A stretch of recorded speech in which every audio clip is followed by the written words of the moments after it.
The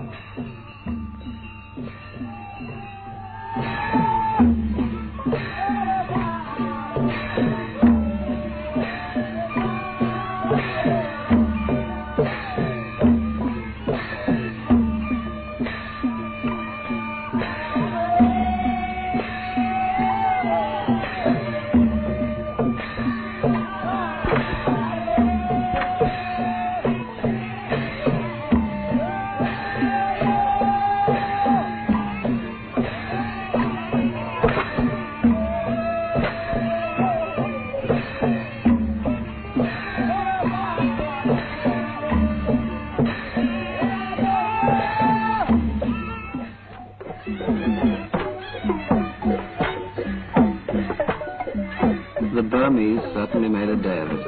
Out came all the treasures long hidden from the Japs. Silks, painted cloths and glittering ornaments were definitely the dress. Saw Bill Flynn, looking a bit self-conscious, with victory garlands round his neck.